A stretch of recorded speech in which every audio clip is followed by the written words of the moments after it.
If you didn't already know, Jody won the Starlink battle. I'm going to show you how you can save some money with Starlink internet and also have it on all the time where you don't even have to set up. It'll work as you're driving. Clearing here while we're off-roading, so we're going to see if we get Starlink. So we're in the middle of a trail, 186, that's faster than we got at the campsite. It'll work as you're pulling into camp. You don't have to get out, get a pole, run wires. It just always works. And I'm gonna show you the easiest way on how to do it, because Tara and Jody do it.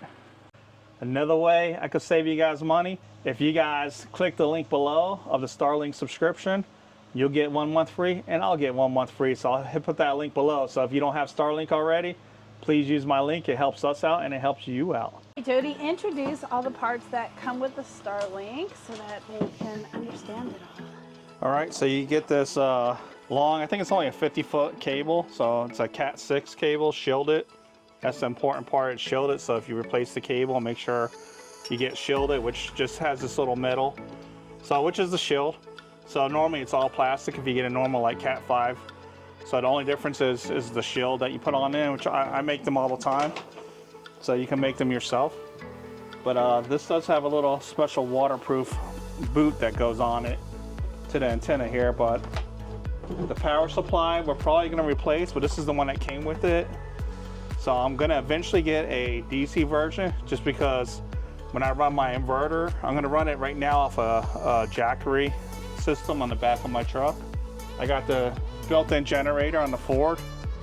So the inverter is a 2,000 watt inverter. So it's gonna charge my battery system. And I've been using that for about 4 or 5 years now. And normally we keep the refrigerator in here and I keep the Jackery and it lives in here. But because of the Airstream and I'm only at a 1500, we had to lose some weight. So I'm gonna put the battery system back in here, but now it's just gonna be the battery system and the Starlink's gonna live on the roof. Here's your main router right here. That's what everything plugs into. So I'm gonna tie wrap it to the side there and the power supply in there. And we already tested it just sitting in here and it works all over my house. So I can cancel my home internet because the Roam plan's expensive. I know, you're so happy. And so we don't have 2 internet bills. Yes, that was one of my requirements. Yeah. Yes, okay. And it does. We'll get it, I'll give in, but I don't want to have home internet. It works everywhere in the house, even inside the smart cap here. So I was worried about the metal in here. I was worried about the Airstream being all aluminum, but it worked fine. I'll put a link down in the description, but I got this mount here on Amazon from Star Gear. So it's a magnetic mount. And this is what I'm gonna use to mount this on the roof of the smart cab. And the reason I'm going with the magnet mount, in case I am under trees and I can't park somewhere else, I can go ahead and just unmagnetize it. I'll have the cable tie wrapped here or in a Velcro strap. And I'll be able to go ahead and move the dish from under the trees.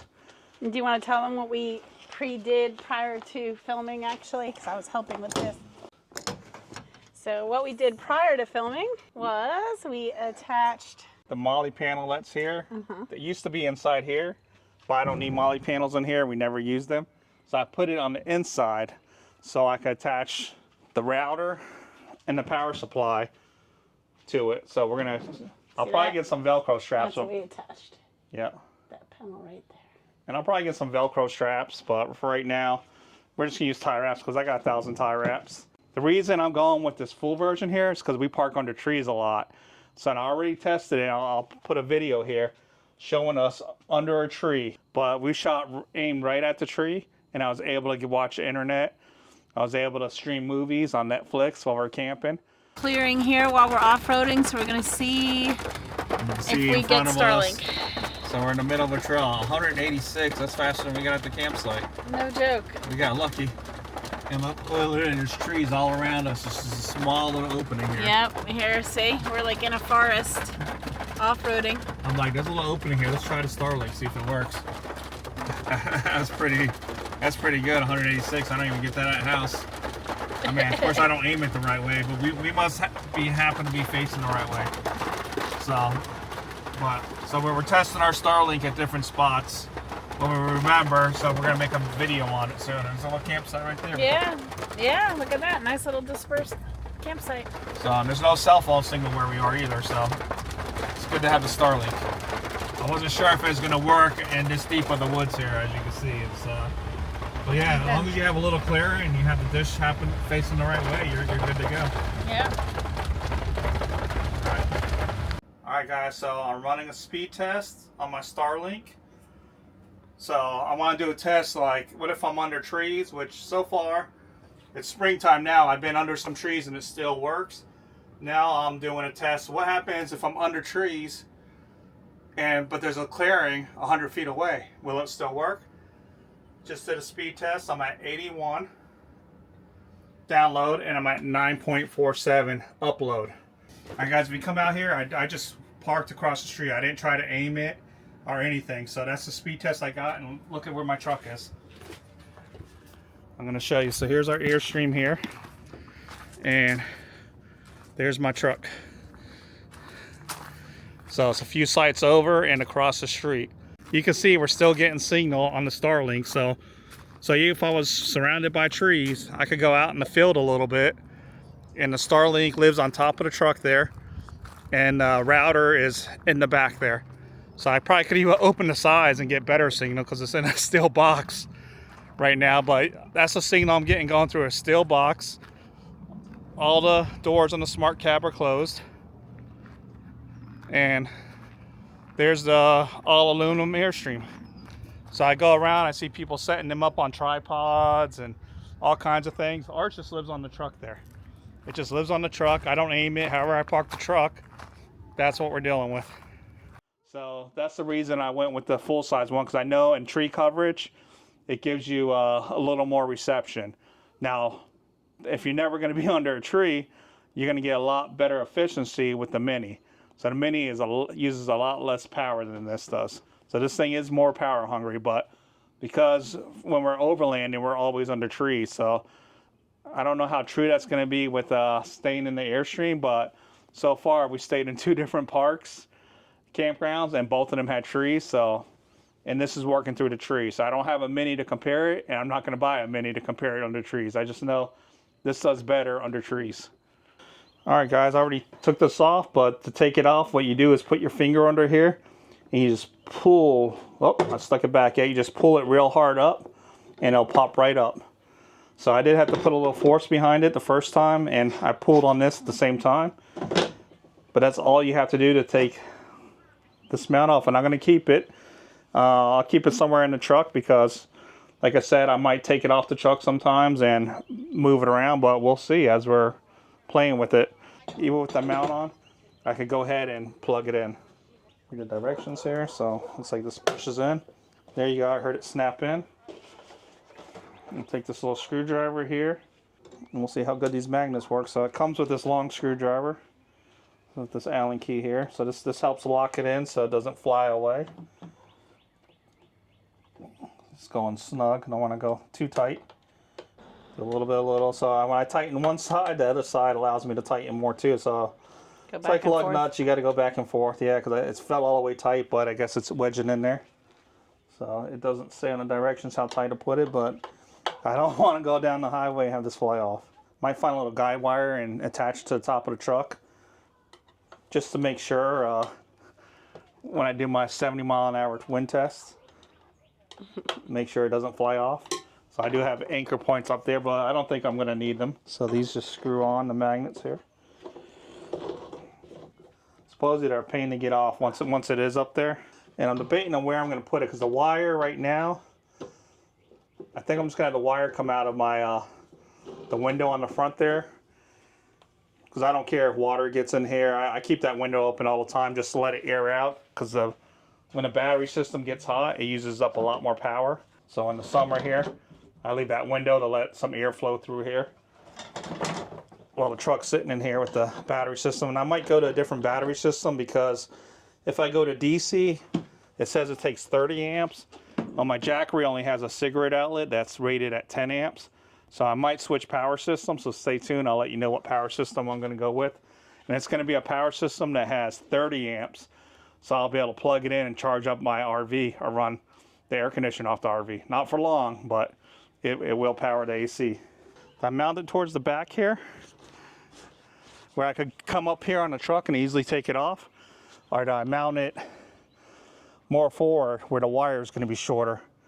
All right, I'm going to make an executive decision. Are you asking me? Wait, what was it again? Mount it closer to where the wires are coming out over there? Ooh. Or mount it over here, why? Because the wire is going to come over there and it's going to be flopping around on the truck. I think what I'm going to do is go ahead and, too late now, I mounted it in the back here. All right, guys, I'm mounting it towards the back of the truck so I could come up here and take it down if I ever need to move it. So otherwise, from there, without a ladder, camping somewhere without a ladder, I'm not going to be able to pull it off because it takes a lot of strength to move this around. So the wire's going to come up there. I'm going to probably tie wrap it over here and then come across and hook in there. So we'll see how that works. All right, guys, here's the trick. I gotta feed this through there. I probably should have connected it before I mounted it down to this magnet here. So, leaving all the slack here. I could use a shorter cable, but like I said, I want to be able to sometimes move the dish. So I'm tie wrapping it for now, but when I'm ready to move the dish, I'm gonna get some Velcro straps, which is better than tie wraps anyways, and Velcro it here. So I'll be able to just pull the Velcro and then feed it through. I'll start the feed right now. I just have it tie wrapped to the ribs here. So there's no sharp edges because I'm on the underneath here. And it's coming through the window here. So and then I'm gonna plug it in right here. But I'm gonna have to figure something out because all the slack is in here. If I do take the dish off the roof, I'm gonna have to go ahead and I'm not gonna feed all the slack back through the roof and wherever it needs to go. So what I'll probably end up doing is making a shorter cable to go to the roof here and then having this cable just Velcroed here.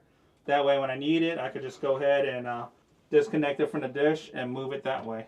Finally getting Starlink, you guys. So we'll show you how to hook it up and how you might want to do it, but this is how we're doing it. We know a lot of you are nervous about installing Starlink, so ask us any questions down in the comments and I'll be sure to answer them for you. We want to test it and get back to you so this way you really know how it's working. So here's the 5-month update. It stays up here. We drove it from North Carolina all the way down to the Keys.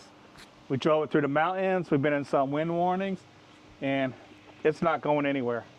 And as far as the wire is just literally just, I didn't even tie it down. I was going to tie it down, but it's been 4,000 miles and hasn't gone anywhere. The wire's just going down there and coming out through my, what's that called? The back window screen. I'll show you. It's going across the roof like I showed you, coming through the little window there. And I did put a few tie wraps coming across here, and it's coming down and all the slack is right here. So this is the modem and this is the power supply. The way I charge it is I keep this jackery in here so it's always running. So while I'm driving, it gets charged with the truck, the Pro Power. And then if I'm at home for a few days, or if I'm at a campsite for a few days, I plug it in there. So and I just run an extension cord from my garage. But if I also have a couple solar panels I can plug in here and just let it run for months at a time. Also, as a bonus tip to save you money, while I'm parked here, even with it all closed up, it works all over my house.